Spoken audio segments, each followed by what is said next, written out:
नाजरीन, welcome back to the show. आप लोग देख रहे हैं आपका फेवरेट मॉर्निंग शो, इसका नाम है मुस्कुराती सुबह। मुझे उम्मीद है कि आपने जो है आज शेफ की रेसिपी जो थी थ्रेड चिकन, वो आपने एंजॉय की होगी। अपने घरों में बनाएं, खुद भी लुत्फानंदोज हो जाएं, अपने बच्चों को खिलाएं। अच्छा, बच्चों को बहुत ज़्यादा प्रॉब्लम होती है लंच बॉक्स में ना, अक्सर माएँ परेशान होती है, मुझ समेत, चाहे वो शेफ नौरीन हो, मैं हूँ। हमें ये होता है कि यार उनको तो खैर ज़रूरत नहीं पड़ती, वो तो माशाल्लाह उनके पास तो आइडियाज़ का ख़जाना है। लेकिन मुझे ये होता है कि यार मैं अपनी बच्ची को, बेटी को क्या चीज़ दूं लंच बॉक्स में, नहीं, क्योंकि वो जो है वो यूट्यूब पे वीडियोस वगैरह देखती रहती है। वो कहती है मम्मा आज जो है लंच में ये दीजिएगा, आज लंच में ये दीजिएगा। कुछ रेसिपीज होती है थोड़ी सी टफ, जो कि मैं सोचती हूँ कि यार क्योंकि मैं थोड़ी सी चोर हूँ खाना बनाने की, तो मुझे ज़रा प्रॉब्लम होती है। लेकिन ये जो रेसिपी शेफ नौरीन ने मुझे आज बनाना सिखाई है, मुझे उम्मीद है आप लोगों ने भी सीखी होगी और आप लोग अपने घर में ट्राई कीजिएगा। मैं तो इनाया के लंच बॉक्स में इंशाल्लाह कल ही उसको बना के देने वाली हूँ। आप लोग भी अपने बच्चों के लिए लंच बॉक्स में बना के ट्राई करवाएं, और फिर उनकी जो एक लंच बॉक्स की हमारे दिमागों में होती है ना झंझट, उससे जो है बिल्कुल परे हो जाए। इसी के साथ साथ हमारे साथ कॉल पर मौजूद है रफिया मल्ला साहिबा, जो कि additional director registration private schools हैं, बढ़ते हैं उनकी जानिब। अस्सलाम वालेकुम मैम, खैरियत से हैं? जी अल्हम्दुलिल्लाह, वालेकुम सलाम। मैम, सबसे पहले तो खुशामदीद करती हूँ आपका हमारे शो में। मैं ये जानना चाहती हूँ कि सिंध एजुकेशन डिपार्टमेंट की जानिब से एक तायद की गई है कि सिंधी ज़बान को कंपलसरी जो है सब्जेक्ट बनाया जाए, और उर्दू को भी तमाम प्राइवेट स्कूल सेक्टर्स में। इसके हवाले से क्या कहना चाहेंगी, हमारे नाजरीन को आगाह करना चाहेंगी? इसके हवाले से हम ये कहेंगे कि वो जो सिंधी ज़बान है वो कंपलसरी है, और उसके लिए हमारा जो सर्टिफिकेट है रजिस्ट्रेशन का, उसमें भी ये शिक जो है वो शामिल है। और साथ साथ एक चीज़ उर्दू ज़बान जो है वो भी शामिल है। होता ये है कि ये दोनों ज़बानें हैं वो आपने देखा है कि हमारे बच्चे जो है आहिस्ता आहिस्ता भूलते जा रहे हैं, क्योंकि वो प्रॉपरली जिस तरीके से क्लासरूम के अंदर पढ़ाई जानी चाहिए वो नहीं पढ़ाई जा रही है। इस वजह से हमने ये लेटर इशू किया है कि सिंधी और उर्दू ज़बानें जो हैं उनको सही ट्रेंड जो असातिज़ा है उनके साथ 3-4 सब्जेक्ट्स जो हैं, इनके जो क्लास हैं टाइम टेबल में, वो रखकर सही नमूने से पढ़ाए जाएं, ताकि हमारे जो आइंदा आने वाली नस्ल है वो अपनी ज़बान को जो है मदर टंग को जिंदा रख सके। बिल्कुल। अच्छा रफिया मैम, मैंने ये देखा है कि हम जब बचपन से, जब मैंने बुक पढ़ी थी, तो सिंधी का एक कायदा होता था, वही जो है जब से अब तक चला जा रहा है। क्या ये मुनासिब नहीं होगा कि हम अपने बच्चों को जो मतलब हियो फोलड़ो है, ये चीजें जो है बच्चों को वो याद है, मुझे भी यही याद है, इससे ज्यादा हम बच्चों को सिंधी नहीं सिखा सकते? इससे ज्यादा जो है हमें, मुझे लगता है कि ज्यादा बच्चों को आनी चाहिए। मुझे लगता है कि बस आपको एक ये जुमला याद रह गया है, लेकिन कायदा जो होता है वो हमेशा वही रहता है जी। जिस तरह उर्दू का कायदा है हम उसको तब्दील नहीं कर सकते, क्योंकि वो अल्फाबेट है। जिस तरह ABC है वो इंग्लिश का कायदा है, हम उसको तब्दील नहीं कर सकते। इसी तरह हम उर्दू को भी कायदे को तब्दील नहीं कर सकते। हाँ, वक्त के साथ और जिद्दत के साथ जो अल्फाबेट से मैच करते हैं अल्फाज, वो हम नए नए शामिल कर सकते हैं, और वो इसी तरह चेंज हो गए हैं। लेकिन आपको मैं बताऊं, हमारे यहाँ ये है कि जो जहनों में तासुब है ना, वो खत्म करके अब हमें मोहब्बत से आगे बढ़ना होगा, ताकि हम अपनी तमाम ज़बानों को, जो रीजनल लैंग्वेजेस हैं, उनको परवान चढ़ा सकें। तो जब तक हम आगे नहीं आएंगे, अपने हाथों में हाथ नहीं डालेंगे, और हम इसको पाकिस्तान को मुस्तहकम नहीं कर सकेंगे। पाकिस्तान को अगर यूनिटी और वन फेडरेशन करना है तो हमें अपने रीजनल लैंग्वेजेस को भी प्रोमोट करना है, क्योंकि इनमें बहुत रिच कल्चर है जो एक तहजीब की निशानदही करता है, वरना वो तहजीब खत्म हो जाएगी तो रूटलेस हम बन जाएंगे, जैसे एलियंस होते हैं। और हमारे बच्चे आप देख रहे हैं कि एलियंस की तरह हैं, ना उर्दू पढ़ते हैं, ना उनको पता है कि रईस अमरोही कौन है, अल्लामा इकबाल कौन है, हबीब जालिब कौन है, फैज अहमद फैज कौन है। इनको तो पता ही नहीं कि शाह अब्दुल लतीफ भटाई कौन है, शेख हयात कौन है, उस्ताद बुखारी कौन है। आप इनसे पूछें अंग्रेजों का, ये सारा दिन उनके नावल पढ़ते हैं, नेटफ्लिक्स पे मूवी देखते हैं। तो मैं समझती हूँ कि अब हम सबको आगे आना पड़ेगा, और बच्चों को क्लासरूम के अंदर अपनी रीजनल लैंग्वेजेस को सही नमूने जो है सिखाना पड़ेगा। बिल्कुल मैम। तो इनको छोटी छोटी स्टोरीज की जो है उर्दू में, सिंधी में पढ़ाई जानी चाहिए, वीडियोस दिखानी चाहिए, ताकि इनको पता चले कि इसमें भी लिटरेचर है, इसमें भी शायरी है। इसके लिए सारा बोझ जो है वो असातिज़ा को उठाना है, क्योंकि असातिज़ा कौम के जो मुस्तकबिल के मेमार हैं। बेशक मैम तो ये बात तो काफ़ी पहले से जो है तायद कर दी गई थी सिंध एजुकेशन डिपार्टमेंट की जानिब से, तो स्कूल्स ने इस पर अमल दरामद क्यों नहीं किया था? बार बार वार्निंग दी जाती है और अभी अगर उन्होंने इस बात पे तायद नहीं किया, इस बात पे आमादा नहीं हुए, तो क्या कानूनी कार्रवाई की जा सकती है स्कूल्स के खिलाफ? बेटा इस तरह तो नहीं है कि तमाम स्कूल अमल दरामद नहीं कर रहे। स्कूल अमल दरामद कर रहे हैं, क्योंकि आपने देखा है कि मैट्रिक सिस्टम में भी सिंधी भी है, उर्दू भी है। अब क्वेश्चन अराइज होता है OA लेवल का, वहाँ पे ये सिंधी उनके सब्जेक्ट में इंक्लूड नहीं है। और अब आप देखें हमारे पास जो स्कूल हैं 14,000 से ज्यादा रजिस्टर्ड है, जिसमें आधे जो आप समझे थर्ड क्वार्टर जो है वो O लेवल है, जो कैम्ब्रिज भी आप उसको कह सकते हैं, वो पढ़ाते ही नहीं है। तो हमने ये को भी कुछ किया है। जी हेलो हेलो, अच्छा आई थिंक लाइन में कुछ प्रॉब्लम है, लाइन में दोबारा जो है वो मैम को कॉल पर लेते हैं।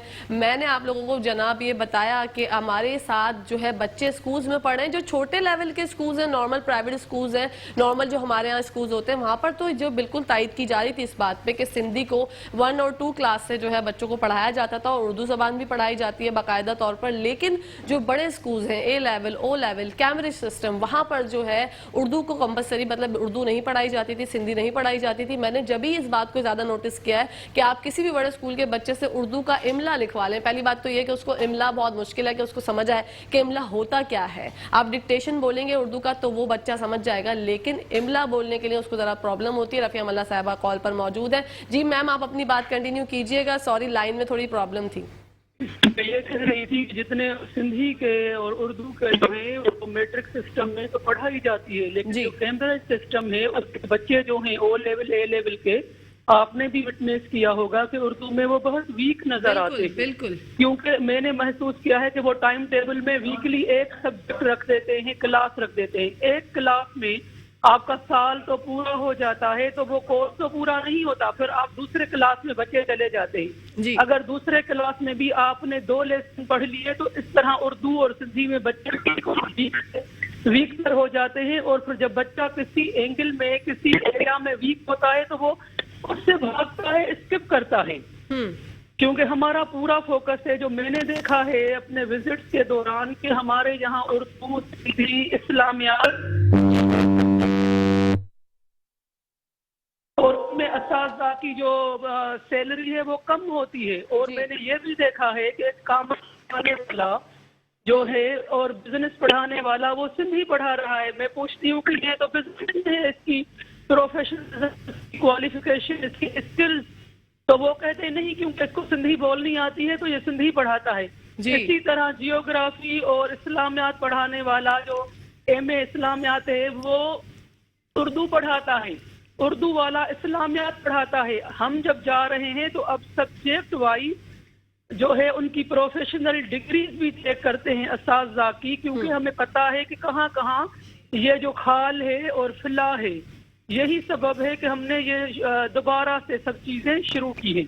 बिल्कुल मैम, तो कौन सी क्लास से लेकर जो है वो सिंधी को और उर्दू को आपने कंपलसरी करार दिया है?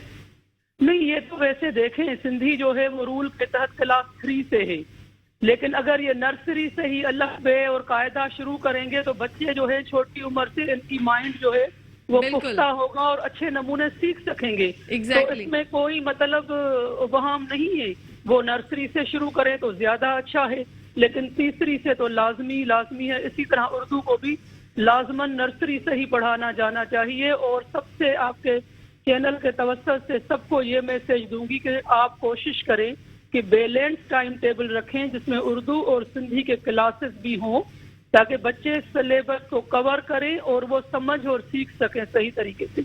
बिल्कुल मैम, आपने बहुत खूबसूरत बातें की। मैं चाहती हूँ कि आप हमारे बच्चे जो स्कूल तो वो तो नहीं देख रहे होंगे प्रोग्राम, लेकिन उनके पेरेंट्स को क्या पैगाम देना चाहती हैं? पेरेंट्स को ये पैगाम देना चाहती हूँ कि आपकी ज़बान, आपका तहजीब, आपका तमद्दन, ये सब आपके हाथ में है। इतनी बड़े सगीर का जो कल्चर है वो इतना रिच है, और इतना रिच कोई इंग्लिश लिटरेचर और इंग्लिश पोएट्री कुछ भी नहीं है, ना फिक्शन, जितना उर्दू अदब है, सिंधी अदब है। तमाम पेरेंट्स को ये गुजारिश करूंगी कि बच्चों को अपनी जड़ों से जो है बांधे रखें, अपने बच्चों को अपने घर में सिंधी उर्दू बोलें, इंग्लिश को एज अ सेकंड लैंग्वेज इस्तेमाल करें, बिल्कुल तालीम के लिए, तरक्की के लिए, दुनिया में कम्युनिकेशन के लिए। लेकिन पहली जो है दिल से, जो दिल को राह पहुंचती है, वो अपनी जुबान से पहुंचती है। तो हम सबको ये चाहिए कि अपनी लैंग्वेज इसको दिल से कबूल करें। सिंधी वाले उर्दू को कबूल करें, उर्दू वाले सिंधी को कबूल करें, और दोनों ये भाई मिलकर जो है अपनी दोनों जुबानों को प्रोमोट करें, ताकि हम अपने रिच कल्चर को न सिर्फ प्रोमोट कर सकें, महफूज भी कर सकें।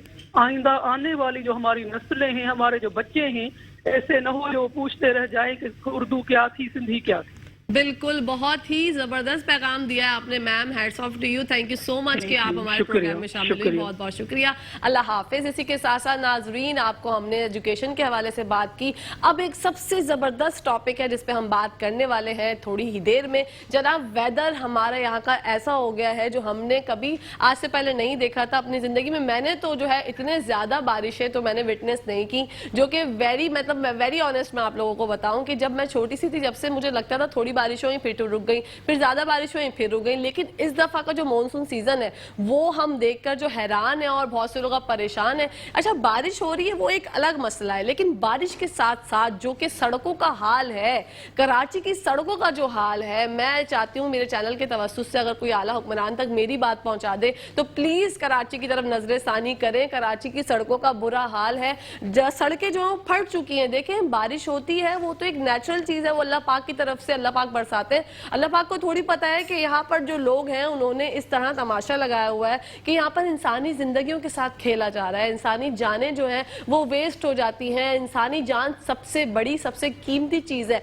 जो कि हमारे यहाँ बारिशों में जो है वो ऐसे ऐसे हादसे सुनने को मिलते हैं। तो खुदारा मैं चाहती हूँ आप प्लीज इस बात पे नजर सानी करें कि कराची की सड़कें बनवा दें। जो सड़क जो है वो नॉर्मल है, तो मैंने देखा वहां पर जो है वो अजीब से जो है वो जिगजैग और up and down speed breakers बना दिए गए हैं। क्योंकि क्या होता है, जब सड़क खराब होती है तो उसको जो है भरने के लिए सीमेंट डाल देते हैं तो वो ऑटोमेटिकली ऊपर हो जाती है। तो बाइक वालों को मैं बहुत, अपने भाई जो बेचारे जाते हैं सुबह सुबह नौकरियों पे जाते हैं, उनको मैं बहुत खिराज तहसीन पेश करना चाहूंगी कि वो अपनी जान पर खेल कर जो है वो कराची की सड़कों में घूमते हैं, कराची के वेदर में घूमते हैं। और ये उनके घर वाले, मैंने देखा है खास तौर पर हमारी माएँ जो है वो इतनी परेशान होती है जब बच्चा घर से निकलता है कि अल्लाह पाक मेरे बच्चे की हिफाजत करना, क्योंकि कमाना तो बहुत ज्यादा जरूरी है, कमाए बगैर तो किसी का गुजारा नहीं है। अगर हम घर पे बैठे रहेंगे और ये सोचते रहेंगे कि भाई बारिश हो जाएगी हम घर से ना निकलें, तो खाना तो हमारे घर में कोई और प्रोवाइड नहीं कर सकता और हमारी इज्जत नफ्स भी इस बात की इजाजत नहीं देती। तो मैं ये चाहूंगी कि बस इस बारे पे थोड़ी सी नजर सानी करें, कराची की सड़कों का कुछ प्लीज करें, प्लीज प्लीज प्लीज। मैं अभी कुछ दिनों पहले जुम्मे को नॉर्थ नाज़िमाबाद गई थी अपने भाई के घर की तरफ, तो मैंने ये चीज खुद से देखी तो मेरा दिमाग जो है ना, जिसको कहते हैं आउट हो गया। मैंने देखा कि एक तरफ पे खड्डा है, एक तरफ पे जो है वो मेन होल जो है उसका ढकना हटा हुआ है, तो आप किस तरह से जो है वो सफर करेंगे, किस तरह से जो है वो मेन पुल पे जो है वो सड़क फटी हुई है, पुल फटा हुआ है, नीचे से रोड दिख रहा है। अल्लाह माफी, कोई किसी के साथ कोई हादसा पेश आ जाता है, कौन सुनने वाला होगा, कौन जो है वो उसका जो है या कहते हैं उसकी किसका गिरबान होगा जो हम पकड़ेंगे या हम बोलेंगे कि यार भाई हमारे साथ ये बड़ा हादसा हो गया। कोई सुनने वाला नहीं है, कोई देखने वाला नहीं है। हम लोग जो है सबसे ज्यादा टैक्स पेयर है, कराची वाले सबसे ज्यादा टैक्स भरते हैं। बिजली के बिल की अगर मैं बात करूं तो बिजली के बिलों का जो तूफान हम लोग देखने को आ रहा है, मतलब मेरे घर में कोई इतनी ज्यादा चीजें, भाई मैं तो घर में नहीं होती, मेरे हस्बैंड भी नहीं होते, 15,000 का मेरा इस दफा का बिल आया। मैं शॉक्ड हूं, लेकिन मैं क्या कर सकती हूँ, मेरी कोई सुनवाई नहीं होगी, कोई भी सुनेगा नहीं। 15,000, 18,000, 20,000, कई कई लोगों के ऐसे भी बिल आ रहे हैं। गैस के बिलों में वैसे ही जो है वो इंक्रीजमेंट हो गई है, वहां पर जो है इतने ज्यादा बिल आ रहे हैं। तो हम जो है बस बैठ के तमाशा देख रहे हैं, जैसे मैं आप लोगों के साथ बैठ के बात कर रही हूँ कि कुछ नहीं हो सकता, क्या होगा क्या नहीं होगा, कुछ नहीं कर सकते। तो हम बस यही कर सकते हैं। तो बारिशों के हवाले से बात करते हैं। हमारे साथ कॉल पर मौजूद है डीजी मैट सरदार सरफराज साहब, उनसे जानते हैं कि इस हफ्ते का वेदर कैसा रहेगा। अस्सलाम वालेकुम सर, खैरियत से हैं आप? जी वालेकुम अस्सलाम, अल्लाह का शुक्र है जी। सरदार साहब, सबसे पहले तो वेलकम करती हूँ आपका हमारे प्रोग्राम में, और मुझे ये बताइएगा कि इस हफ्ते का वेदर कैसा रहेगा। देखें, अभी तो खैर ठीक है वेदर, लेकिन 24 को और 25 को दोबारा तेज बारिश का इम्कान है कराची का, अगर आप पूछ रही हैं तो। बाकी सिंध के अजला, तमामी अजला में दोबारा से कल से बारिश शुरू होने का इम्कान है, तेज बारिश। अपर सिंध में तो खैर अभी तक थमी नहीं, पिछले स्पेल की ही चल रही है। और एक और मतलब लो प्रेशर एरिया जो इस वक्त भारत के सेंट्रल एरियाज पर मौजूद है, तो वो कल तक उसका राजस्थान पर आ जाएगा और उसका असर फिर हमारे एरियाज पे आना शुरू हो जाएगा। तो कराची में 24-25 को 2 दिन इम्कान है गरज चमक के साथ तेज बारिश का। अच्छा, 24-25 को वही हैवी रेनफॉल देखा जाएगा? हाँ बिल्कुल, एट टाइम्स, मतलब थ्रू आउट तो हैवी नहीं होगी, लेकिन कभी मॉडरेट कभी हैवी, इस तरह से चलेगा 2 दिन वक्फे वक्फे से।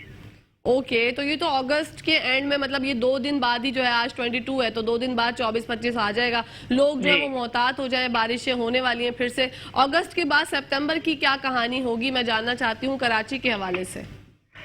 देखिए, इसके बाद ये जो स्पेल है ना, ये 25 की शाम या रात तक कह लेंगे प्रिवेल करेगा पूरे सिंध पर ही, कराची समेत। तो 26 से ऑनवर्ड फिर आगे सुकून होगा निस्बतन। आगे सितंबर के पहले हफ्ते तक कोई खास ऐसा तेज स्पेल नहीं होगा। हाँ, हल्की फुल्की इक्का दुक्का जगहों पर हो सकती है कहीं कहीं, लेकिन फिर उसमें ब्रेक आएगी 26 से लेकर कोई 4-5 सितंबर तक। अच्छा जी, तो ये ओवरऑल पूरे अगर पाकिस्तान की बात करूं तो सरदार सर, बारिशें जो हैं वो कब जाकर आपको लग रहा है कि थम जाएंगी और उसके बाद जो है बारिशों का कोई इम्कान नहीं होगा? देखिए 15 सितंबर तक तो अमूमन चलता है ना, मानसून के स्पेल इसी तरह से आते रहते हैं। और ये मैंने जो आपको बताया कि 26 के बाद पूरे मुल्क में ही तकरीबन ब्रेक आ जाएगी उसमें। अच्छा। यानी मानसून हवाएं पाकिस्तान में उस शिद्दत से दाखिल नहीं होंगी जिस तरह से पिछले तकरीबन 6 हफ्ते से हम देख रहे हैं कि मुसलसल आ रही हैं और बारिश हो रही है। तो उसके बाद ब्रेक आ जाएगी। फिर देखिए सितंबर का पहला हफ्ता यानी 4-5 सितंबर के बाद कोई स्पेल आता है तो फिर उसमें इम्कान हो सकता है, लेकिन होपफुली के सितंबर में इतनी तेज नहीं होगी कि जितनी जुलाई और अगस्त में हमें देखने को मिली। अच्छा, मतलब ये अच्छी बात है, खुशी की नवीद है, क्योंकि अब कराची वाले जो हैं वो परेशान हो चुके हैं बारिशों से। अच्छा, ये 24 और 25 को बारिश होगी तो क्या ये वैसी जो होगी जो हमने लास्ट टाइम देखी थी, बहुत ज्यादा सड़कों पर जो पानी था और बिजली कड़कने की? लास्ट टाइम जो मैंने बारिश विटनेस की उसमें बिजली बहुत कड़क रही थी। जी, मानसून की बारिश में तो ये खदशा रहता है ना बिजली कड़कने का, तो जाहिर है गरज चमक वाले बादल होते हैं सारे और उसमें हीटिंग और ये चीजें सारी इन्वॉल्व हो जाती हैं, तो उसमें फिर रहता है थंडरस्टॉर्म के चांसेस। बिल्कुल। तो हमारे जो मतलब बलूचिस्तान वगैरह की साइड पर जो बारिशों की सूरत हाल है उसके बारे में जरा आगाह कीजिएगा सरदार साहब। जी, बलूचिस्तान में भी ये स्पेल सिंध से होता हुआ फिर बलूचिस्तान में जाहिर है इंटर होगा, तो वहाँ तो मेरे ख्याल में 26 तक हो सकता है, 27 तक भी कुछ इलाकों में, खासकर बलूचिस्तान के जो शुमाल मशरकी अजला हैं, कोयटा, किला सैफुल्ला, किला अब्दुल्ला और दूसरे सिब्बी, बारखान और नीचे नसीराबाद, जाफराबाद और खुजदा, लसबेला, कल्लात, मस्तूंग, इन सभी एरियाज में, पेशीन और चमन, इन तमाम एरियाज में दोबारा से बारिश। पहला स्पेल भी तकरीबन अभी तक कहीं ना कहीं उधर चल रहा है, थोड़ा बहुत अभी खत्म नहीं हुआ, लेकिन ये दूसरा स्पेल भी एक तरह से कर जाएगा अप्रोच 24 के बाद। तो फिर ये 26 तक चलेगा वहाँ पर और हो सकता है 27 तक चले, 27 अगस्त तक। अच्छा, और ये जो कराची में बारिश होगी 24-25 को, तो ये अर्बन फ्लडिंग का खदशा है या नहीं? देखें, फिलहाल कुछ कह नहीं सकते, जब ये करीब आएगा ना सिस्टम, अगर ये ज्यादा इसका हिस्सा ऊपर अपर सिंध की तरफ जाता है तो फिर ऐसा खतरा नहीं होगा कराची में अर्बन फ्लडिंग का, लेकिन अगर ये सीधा स्ट्रेट वेस्टवर्ड आता है तो फिर हो सकता है खदशा। अच्छा, लोगों को क्या पैगाम देना चाहेंगे सरदार साहब, किस तरह से एहतियात बरतें हैं? लोगों के लिए एहतियात यही है जी कि जब तेज बारिश चल रही हो तो बहुत जरूरी काम ना हो तो आप घरों से ही बाहर ना निकलें। कराची में आपको पता है कि एक तरह से सैलाबी कैफियत जब कुछ इलाकों में हो जाती है तो फिर खदशा होता है हादसा होने का। और दूसरा ये कि तेज हवाएं चलती हैं, उसके साथ जब गरज चमक वाले बादल अप्रोच करते हैं थोड़ी देर के लिए, उससे फिर खंबे वंबे गिर सकते हैं, बिलबोर्ड जो उम्र रसीदा बड़े दरख्त होते हैं उनको डैमेज हो सकता है। बिल्कुल, तो उससे एहतियात की जाए। ठीक है, बहुत बहुत शुक्रिया सरदार साहब, आपने अपने बिजी स्केड्यूल में संभालने टाइम निकाला। ये थे सरदार सरफराज साहब जो कि डीजी मेट, इसी के साथ साथ जवाद मेमन भाई भी कॉल पर मौजूद हैं, उनसे भी जानते हैं वेदर की अपडेट। अस्सलाम वालेकुम। अच्छा, अभी लाइन पर नहीं है, मुझे लगा लाइन पर मौजूद है। इस तरह तो होता है, इस तरह के कामों में जब हम लाइव शो कर रहे होते हैं तो हमारे कान में जो ये हमारे अदील भाई बोल रहे होते हैं ना, वो बातें जो हैं अक्सर व बेशतर कभी डामाडोल हो जाती हैं, कभी सुनने में फ़र्क आ जाता है, तो ऐसा तो होता है। लेकिन वेदर की जहाँ तक बात है नाज़रीन, आप लोग जो जैसे कि सरदार साहब ने कहा, अच्छा जी, जवाद भाई हमारे साथ लाइन पर मौजूद है जो कि वेदर एनालिस्ट है, बढ़ते हैं उनकी जानिब। अस्सलाम वालेकुम। जी वालेकुम अस्सलाम। जवाद भाई खैरियत से हैं? अल्हम्दुलिल्लाह, आप लोग सब खैरियत से? अल्हम्दुलिल्लाह, आपकी दुआएं हैं। जवाद भाई, कराची का वेदर इस हफ्ते का कैसा रहेगा ये आपसे जानना चाहती हूँ। कराची का वेदर देखें, अभी तो अल्हम्दुलिल्लाह काफी हद तक खुशगवार है। सी ब्रीज भी अच्छी चल रही है और डेली जो है वो रात के टाइम पे लाइट शावर्स हो रहे हैं। जबकि एक और सिस्टम जो है वो राजस्थान के रास्ते इस वक्त तकरीबन सिंध में 23 तारीख की शाम या रात से दाखिल होगा। तो इसकी ज़ेर असर जो है वो कराची में फिर एक बार फिर 24 तारीख से लेके तकरीबन 26 या 27 तारीख तक जो है वो एक बार फिर हम बारिशें देखेंगे, जिसमें ज़्यादातर जो है वो लाइट टू मॉडरेट ही स्पेल रहेंगे। लेकिन 25 या 26 अगस्त को जो है वो कराची में फिर काफ़ी हद तक इम्कानात हैं कि 1 से 2 जो है वो हैवी रेनफॉल के इवेंट्स पॉसिबल हैं। अच्छा, तो ये जो है ये 3 दिन तक चलेगा, मतलब 23 से लेके 25 तक चलेगा या 23 से लेके 26 तक चलेगा बारिश देखिए, का पाकिस्तान में ये जो स्पेल है, ये सिस्टम जो है ये 23 तारीख की दोपहर या शाम से दाखिल होगा। ठीक है। और मैक्सिमम फिर ये 27 तारीख तक कंटिन्यू करेगा। पहले ये सिंध को इफेक्ट करेगा, उसके बाद सदर्न पंजाब और फिर ये बलूचिस्तान की तरफ मूव करेगा। ठीक है। जवाद भाई, हाल ही में मक्का में बहुत बारिश हुई है, उसके हवाले से क्या बताएंगे? जी बिल्कुल, सऊदी अरब के काफ़ी सारे शहरों में, मक्का, मदीना, ताइफ, इन सारे एरियाज में जो है वो काफ़ी हैवी रेनफॉल देखने में आ रही है। और ज़्यादातर जो इसके असरात हैं तो ये वेस्टर्न डिस्टर्बेंस जो है वहाँ काफ़ी हद तक एक्टिव रहता है उन एरियाज में। साथ ही साथ इस दफ़ा हमने देखा कि मानसून करंट्स भी जो है वहाँ पर पहुँच जाती हैं, यूएई को क्रॉस करते हुए सऊदी अरब के भी काफ़ी सारे रीजन पे। तो इन दोनों फ्रंट्स की वजह से जो है सऊदी अरब और इसके आसपास के एरिया में जो है इन दिनों काफ़ी हैवी रेनफॉल चल रही है और कुछ इलाकों में इवन ज़ालाबारी भी रिपोर्ट हुई है। ठीक है, तो वहाँ पर जो है बारिश का सिस्टम कब तक रहेगा, कब तक होती रहेगी, कब थमेगी? वहाँ पर तो देखिए ये बैक टू बैक सिस्टम्स आते ही रहते हैं। ज़्यादातर वेस्टर्न डिस्टर्बेंस का असरात रहते हैं, लेकिन ये है कि मानसून का ये जो आने वाले जो स्पेल्स हैं ये अब काफ़ी हद तक वहाँ ख़त्म हो जाएंगे, क्योंकि वो नॉन मानसून रीजन है। वहाँ पर मानसून करंट उसी सूरत में पहुँचती है जब हमारे पास से बहुत ताकतवर कोई सिस्टम क्रॉस होता हुआ ईरान या ओमान और फिर से आगे जाता है। तो फिलहाल ये जो आने वाला सिस्टम है ये शायद अफगानिस्तान या ईरान तक ना जाए या पाकिस्तान में ख़त्म हो जाए, तो फिर उन इलाकों में फिर इन चीज़ों के इतने ज़्यादा असरात नहीं देंगे। ओवरऑल फिर नॉर्मल बारिश अगर कोई वेस्टर्न डिस्टर्बेंस आता है उस हवाले से हो गई तो हो गई। अच्छा, ये तो मक्का की बात हो गई, सऊदी अरेबिया की बात हो गई। अब आते हैं पाकिस्तान में। पाकिस्तान में हमने कराची की भी बात कर लिया, पाकिस्तान के और कौन कौन से शहर हैं जहां पर बारिश का इम्कान है इन दिनों में? देखिए, तकरीबन पाकिस्तान के अक्सर एरियाज में जो है वो बारिशें चल रही हैं। नॉर्दर्न एरियाज की और अपर पंजाब की बात करें तो वहाँ पर एक वेस्टर्न डिस्टर्बेंस इस वक्त एक्टिव है, जिसके ज़ेर असर कल से ही हम देख रहे हैं कि टाइम टू टाइम जो है वो मॉडरेट और कुछ इलाकों में हैवी स्पेल्स चल रहे हैं। साथ ही साथ जिस तरह हमने बताया कि 23 तारीख से ये मानसून का जो दूसरा ताकतवर स्पेल सिस्टम आ रहा है पाकिस्तान में, तो फिर अगेन पंजाब के काफ़ी सारे एरियाज इसके ज़ेर असर आ जाएंगे। सिंध के जो है वो काफ़ी सारे areas including flood affected areas, और साथ ही साथ बलूचिस्तान के भी तकरीबन areas including flood affected areas, इन सब में जो है वो दोबारा बारिशें शुरू हो जाएंगी।